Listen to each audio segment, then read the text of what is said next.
Monark preso amanhã, Monark preso pra sempre.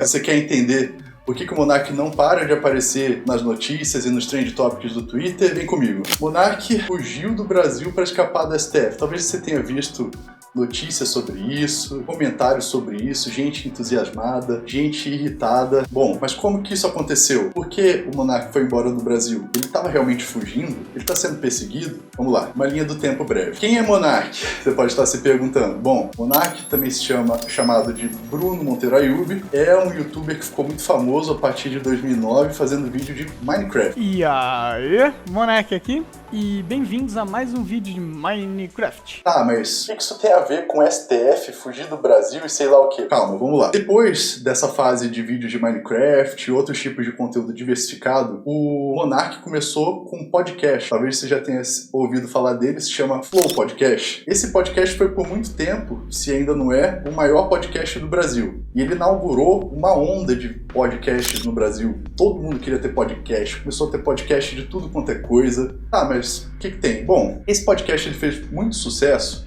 entre outras coisas, pelo perfil despojado do Monark. Ele chegava lá, bebia, fumava, etc e tal, e falava um monte de groselha. E o pessoal achava isso divertido, compartilhava, falava, nossa, olha que absurdo, o cara falou isso, falou aquilo. Só que, né, todo o comportamento sem controle, assim, libertinagem, né, vamos falar bem a verdade, uma hora tem consequências, né? E a consequência veio em 2022, quando ele, sem querer, falou numa discussão com os deputados Kim Kataguiri e Tabata Amaral, também chamada de Batata Liberal, e ele defenderia a existência de um partido nazista. Eu sou mais louco que todos vocês. Sim.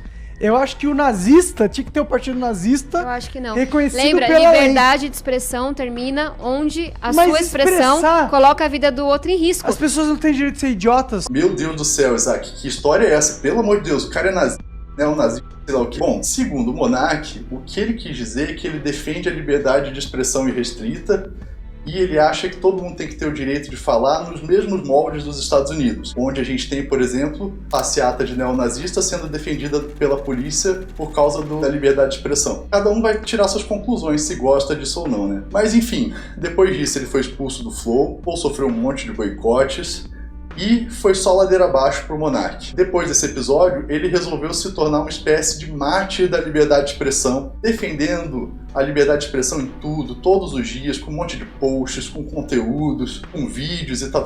Ele fez um outro canal. Ele começou a apelar muito, que ele queria provocar, né? Depois dele ter sido tão boicotado por isso que, diga-se de passagem, nenhum governo boicotou ele, nenhum órgão, autoridade boicotou ele. A sociedade organizada boicotou ele, porque ninguém gosta de nazista aqui nesse país. Ou não deveria gostar, né? Pelo menos a maioria. Ele começou a apelar, e aí, pouco depois do período eleitoral de 2022, ele divulgou uma live de um argentino que falava que o processo eleitoral brasileiro era cheio de fraudes e aquele monte de groselha. Por conta disso, em novembro de 2022, o STF, na figura do nosso carequíssimo Supremo Alexandre de Moraes, baniu o canal do YouTube dele. Então ele já tinha saído do Flow, teve que começar do zero, banir o canal novo dele. Todo mundo aplaudiu essa decisão na época porque, caralho, mano, sem necessidade, sabe? Até eu, inclusive, na época, falei, nossa, cara retardado, pra que fazer isso? Ninguém vai defender esse cara. Mas aí o tempo veio e ele continuou insistindo, ele quer muito ser o mártir da liberdade de expressão no Brasil. E em janeiro de 2023, depois do 8 de janeiro, ele falou um monte, defendeu o 8 de janeiro, disse que a população tem que se revoltar mesmo e E o carequíssimo Supremo, novamente, o nosso poderoso Xandão, deu uma ordem para banir o Twitter dele. E daí as coisas começaram a complicar, porque o Monark não pode fazer canal, não pode fazer Twitter. O que ele fez? Ele foi pra Rumble, que é uma outra plataforma que tenta concorrer com o YouTube. Tenta, né? Ninguém assiste Rumble de verdade, vamos falar a verdade. E por causa disso, ele continuou apelando e postando conteúdos cada vez mais controversos, falando mal da eleição, provocando o STF e etc e tal. Em abril de 2023, o Alexandre de Moraes volta de novo, poderoso Xandão, e multa o Monark em R$300 mil e faz um novo banimento das contas. Ele fez conta nova de tudo, do Twitter, etc e tal. E abre um inquérito para investigar possível crime por o monarca não estar cumprindo as decisões judiciais anteriores. Bom, eu confesso que nessa época eu comecei a ficar um pouco desconfiado, ressabiado, com tanta constrição judicial em cima do monarca. Pô, o cara é um Zé Mané, velho. Só fala groselha. Qual é a relevância desse cara para ficar banindo conta, bloqueando canal, da multa, entendeu? Mas justiça é justiça, né? Em setembro, o monarca, sem muitas opções de fazer dinheiro, foi para os Estados Unidos e fugiu. Em dezembro, a Rumble, depois de receber muitas ordens do ministro Alexandre de Moraes para retirar os conteúdos do monarca do ar, e ela tentava se recusar, falou que ia sair do Brasil porque não aceita esse tipo de contexto que, segundo eles, é autoritário e contra a liberdade de expressão. Então isso já chamou a atenção aí, tanto no Brasil quanto internacionalmente. Caramba, uma multinacional saiu do Brasil dizendo que não consegue atuar aqui porque não tem liberdade de expressão. É interessante, no mínimo, né? Em janeiro, a PF faz naquele inquérito que o Alexandre de Moraes abriu, faz um relatório dizendo que sim, ele cometeu crime de não obedecer decisão judicial que elimina direitos ou restringe direitos. Tá. Agora vamos fazer uma análise do que aconteceu e quais conclusões a gente tem que tirar de tudo isso. Bom, vamos começar pelo crime, que seria, em tese, original lá, que começou com os bloqueios. Seria, em tese, o artigo 296 do Código Eleitoral. Promover desordem que prejudique os trabalhos eleitorais. Bom, para começar, esse crime ele só se aplica em período eleitoral. Não está tendo trabalho eleitoral depois da eleição. Não é possível, né? Pelo amor de Deus. Como que o Alexandre de Moraes supostamente usaria desse crime, dessa legislação, para aplicar multas, bloqueio de conta, etc. É um pouco estranho, não é? Vai forçar muito a barra? Desculpa, STF, desculpa, ministros, por favor, não banem meu canal. Eu tive muito medo aí de fazer esse vídeo por bastante tempo. Espero que não aconteça nada com esse canal, mas a gente precisa falar, isso aí é um exagero. Não faz sentido isso. Eu falei em supostamente. Por que eu falei em supostamente? Antes de fazer esse vídeo, eu procurei todos os conteúdos judiciais em que o monarca está envolvido no TSE e no STF, que é a Corte Maior Eleitoral e a Corte Suprema do Brasil. Não tem quase nada público. Só o último inquérito está público. Então, assim, como é que a gente sequer vai analisar da legalidade ou a população vai fazer um mínimo controle do que está acontecendo se o Xandão não deixa nada público e o resto do plenário do STF concorda com isso? Cara, isso é no mínimo um disparate, né? Como que isso pode acontecer num país civilizado, democrático? Beleza. Mas esse é mais um ponto, né? Não teve crime porque não era período eleitoral. Não teve publicidade das decisões, que é uma medida aí normal e correta para tudo que acontece nos órgãos da administração pública, especialmente a justiça. Aí eu pergunto, é justo uma pessoa viver de produzir conteúdo para a internet e a justiça dá uma decisão de que ele não pode mais produzir nada e bloqueia todas as contas e etc?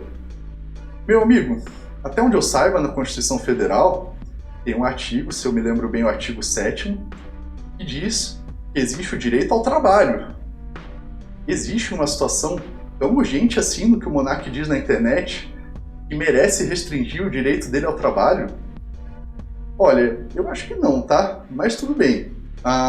Acesso aos autos, já comentei. Multa sem norma. Não tem uma norma que justifica a multa de R$300 mil ao monarca. Esse tipo de coisa pode acontecer, por exemplo, Código de Processo Civil, no processo civil, quando a pessoa descumpre a ordem judicial, pode ter uma multa por má-fé, litigância de má-fé ou coisa parecida. Nesse caso, não tem. Simplesmente não tem. Então você vê que são vários elementos que a gente percebe assim, uma forçação de barra danada. Como que está se aplicando decisões desse tipo, está se conduzindo as coisas dessa maneira? Por quê? Porque o cara falou mal do STF, falou mal do processo eleitoral. Esse dia da Gleisi Hoffmann falou mal do processo eleitoral. Não pode ter uma justiça eleitoral, que aliás é uma das únicas do mundo. Um dos únicos lugares do Brasil que tem justiça eleitoral, do mundo, é no Brasil, que tem justiça eleitoral. O que já é um absurdo. Cadê as decisões do STF acabando com a Gleisi Hoffmann? A presidente do PT pode falar tudo o que ela quiser, dizer que não precisava nem existir justiça eleitoral, que é ruim ter justiça eleitoral e blá blá blá. Aí o monarca faz um vídeo lá falando um monte de groselha, o cara é bloqueado, para ele poder trabalhar ele tem que sair do país? Mano, pelo amor de Deus, né? Agora o crime do novo inquérito que está sendo apurado. Crime de desobediência à decisão judicial sobre perda ou suspensão de direito. Artigo 359 do Código Penal. Como eu sou um curioso aí do direito, sou formado na área, eu fui pesquisar a doutrina, ou seja, os livros de autores dessa área, falando sobre esse crime. E eu descobri coisas interessantes. Por exemplo, esse crime só se aplica a obrigações penais secundárias. O que é isso, Isaac? São obrigações que a pessoa não cumpriu além da pena de prisão. Qual é o detalhe? Essas obrigações não existem mais desde uma reforma que aconteceu faz décadas. E a doutrina entende que por não ter mais as obrigações secundárias criminais, não pode mais ter a aplicação desse crime, porque ele foi feito para isso. Então olha como é estranho fazer um inquérito sobre isso, puxando uma legislação que não se aplica e forçando a barra, dizendo que foi crime sim, porque sim, ponto final. Mas tem um outro ponto bem interessante também. Essa legislação, esse crime, ele só se aplica, segundo a doutrina, se houver sentença transitada em julgado. O inquérito do Monark nem acabou ainda. Aquele primeiro lá que determinou que ele parasse de divulgar fake news e o bloqueio das contas dele na internet. Aquele inquérito lá, ele ainda está andando, ele não é nem público ainda. Não teve uma sentença de mérito num processo regularmente instaurado, e muito menos o trânsito em julgado. Como que esse crime está acontecendo se não teve sentença ainda? Inclusive, via de regra, as sentenças têm que ser publicadas. Não pode ser oculto por segredo de justiça, porque é uma sentença. Então, muitos elementos que mostram que está tendo um desvirtuamento da justiça para perseguir esse cara.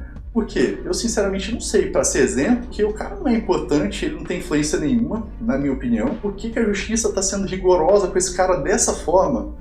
Aplicando coisa que não se aplica. Então a gente tem que entender que nesse caso aí está ocorrendo alguma coisa anormal, fora de série. O STF está extrapolando muito os limites legislativos e até constitucionais para acabar com esse cara. E aí eu trago um outro comentário. Que hora que a gente vai controlar esse pessoal? Com todo respeito, o ministro do Supremo, ele é um servidor público. O servidor público segue ordens. Não é porque ele é ministro do Supremo que ele pode fazer o que ele quiser. Essa situação é totalmente descontrolada. E tem outras mais recentes. Por exemplo, a Transparência Internacional, o ministro Toffoli anulou acordos de multas lá do âmbito da Lava Jato para empreiteiras que foram condenadas. E o primeiro acordo que ele anulou, que era não lembro quantos bilhões, acho que era 10 bilhões, curiosamente a mulher dele era advogada da Novo Honor, que é a nova Odebrecht. E ele anulou. E aí o que acontece? Quando ele anula uma multa de 10 bilhões, a mulher dele vai ganhar um percentual lá em honorário. Geralmente 5, 10%. Como que pode um negócio desse acontecer num país civilizado e democrático? E aí logo depois disso, depois de anular essa e mais outra multa recentemente, na semana passada, o ministro Toffoli manda investigar a Transparência Internacional, que é uma ONG da Alemanha, porque ela divulgou o ranking de percepção da corrupção. E o Brasil caiu 10 posições. E a justificativa da Transparência Internacional, uma delas, é que a justiça está fazendo um conluio com o executivo e organizando decisões que privilegiam a corrupção. Aí o ministro do STF vai mandar investigar uma ONG da Alemanha, porque a ONG falou que está tendo corrupção aqui. Cara, tem que ser louco para não achar que está acontecendo algo totalmente anormal aqui, né? E, por último, eu queria comentar que a liberdade de expressão está totalmente arrasada nesse país. É só você ver o que aconteceu, por exemplo, em janeiro de 2023, quando fizeram uma alteração na lei do racismo para incluir as piadas raciais como racismo, como crime de racismo qualificado, jura racial qualificado, se não lembro bem. Beleza, o cara é comediante, ele faz o quê? Ah, mas Isaac, você é um puta babaca e como assim você acha que o comediante pode fazer piada sem ter nenhum controle? Bom, o controle vai ser do público, né? O público não gosta, o público não assiste e o cara vai parar de ganhar dinheiro. Ah, mas não sei o que, beleza. Isso aí não afeta em nada, afeta. O Léo Lins não ficou meses sem poder postar conteúdo por causa dessas piadas, porque ele faz humor negro. Essa lei acabou com o estilo de vida profissional do Léo Lins. Ficou meses bloqueado, sem poder postar nenhum conteúdo, sem poder fazer show, recebendo multa, etc e tal, e com ameaça de prisão, que ainda tá valendo, que ainda tá tendo processo, porque a Justiça de São Paulo decidiu que ele tava cometendo crime de racismo, ou de injúria racial, sendo que o cara é comediante. Pelo amor de Deus, a sorte dele é que caiu no ministro do STF, que anulou o recurso que ele fez, caiu para um ministro que anulou essa decisão. E deixou ele trabalhar por enquanto. Mas esse cara certamente vai ser preso aí no futuro por causa desse crime. É justo isso? É certo? Por que essas coisas estão acontecendo e não tem nenhuma comoção nacional? Por que as pessoas estão não estão fazendo nada, ninguém tá sabendo que isso tá acontecendo, ninguém ficou sabendo, ninguém acha isso anormal. Não é possível, cara, que eu sou o único que acha que tem alguma coisa errada. Até mais.